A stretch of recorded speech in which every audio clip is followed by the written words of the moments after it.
Beliau diminta untuk menyerahkan kedaulatan dan tidak mau. Itu modal adanya Republik. Karena tanggal 29 Desember tahun 49 dalam konferensi meja bundar ditanya, mana Indonesia? Indonesia sebelum itu tinggal 3, Jakarta, Yogyakarta, Aceh. Awal 48 Jakarta telah direbut oleh Belanda. Akhir 48 Assalamualaikum warahmatullahi wabarakatuh, Yogyakarta sudah direbut oleh Belanda. Satu-satunya tinggal yang belum direbut kembali oleh Belanda, Aceh. Maka waktu tinggal Aceh berpusing dia, karena perang dengan Aceh bukan 2 tahun, bukan 5 tahun, tapi 69 tahun. Sampai Belanda, Jepang masuk, Belanda angkat kaki, itu dia tidak berani pergi ke pasar Aceh 2-3 orang Belanda. Pakon, dicatok. Maka Aceh tidak pernah menyerahkan kedaulatan kepada Belanda. Pada waktu itu, salah seorang dalam konferensi itu menyatakan, Aceh. Waktu orang itu mengatakan Aceh, Inggris lihat. Waktu Inggris lihat, kalau Aceh benar, belum pernah menyerahkan kedaulatan Belanda, maka Inggris mengakui Aceh masih ada. Maka diakui oleh dunia Islam semuanya. Maka adalah Indonesia ini dengan masih ada Aceh. Jadi tidak sama Aceh dengan Irian. Menderita ya sama. Tapi itu modalnya oleh Aceh dulu.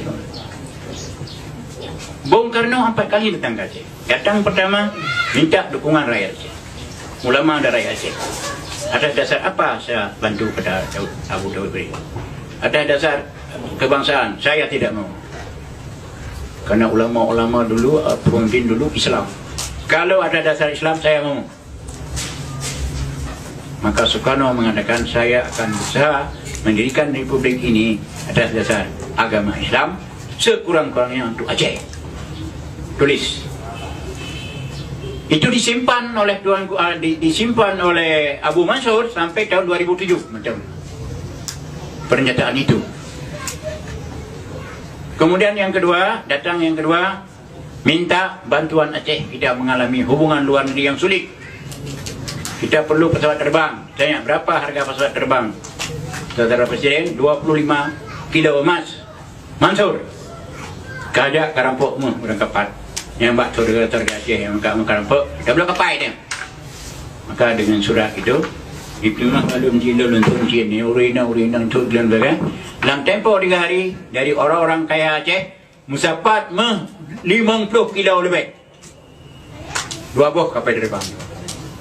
Tanda telah terima emas 50 sekian kilo dari Aceh untuk memberi pesawat terbang, ditandatangani oleh Bung Karno, disimpan oleh Abu Mansur sampai 2007. Nyatanya menteri tanda terima 2 buah pesawat terbang, cikal bakal lahirnya Garuda. Sudah 2. Yang ketiga, minta supaya Abu boleh membangun TNI di Aceh. Di Aceh tidak ada TNI. Yang mana pasukan Mujahidin, Persindu pimpinan Ali Hashimi, tentera pelajar pimpinan Kolonel Yusuf. 3 ini dijadikan TNI di Aceh. 3 ini jadi TNI di Aceh. Ya, itu sudah tahun 48. Ya. Jadi oleh karena itu, maka modal pesawat tadi, modal radio rimba raya, ya. Kemudian apa lagi? Banyak sekali modal. Tetapi apa yang dibalas? Saya katakan ini bukan di sini, tetapi di Gedung Merdeka di Bandung. Waktu berkumpul semua jenderal-jenderal pensiunan dan dengan ulama-ulama seluruh Indonesia di sana, saya katakan, apa yang dibalas untuk Aceh? Provinsi Aceh dilebur masuk ke Sumatera Utara. Angkatan pelabuhan Aceh dimatikan, Sabang. Kereta api Aceh dimatikan, yang dibangun oleh Belanda 1912. Itu belasan. Ayo susu dibalas ini, dua. Kalau saya ditembak mati sana sih, ini melanjutkan cita-cita perjuangan Tengku para Sultan. Saya katakan. Jadi sesudah itu diam. Itu balasannya. Mukim di Aceh hilangkan mukim karena daerah ini tidak ada mukim. Ada 7 yang dijajah oleh Aceh. Oleh karenanya, kalau ini dilakukan seperti itu untuk orang Jogja, orang Jogja terima. Kalau seperti itu dilakukan pada Aceh, dilakukan oleh orang Jakarta, apa Jakarta terima saja? Ya, jadi oleh karenanya lihatlah Aceh dengan mata kepala, bukan sebelah mata, kalau bisa 2 belah mata. Karena itu emas berapa puluh kilo di lambang usaha Jakarta itu dari mana itu?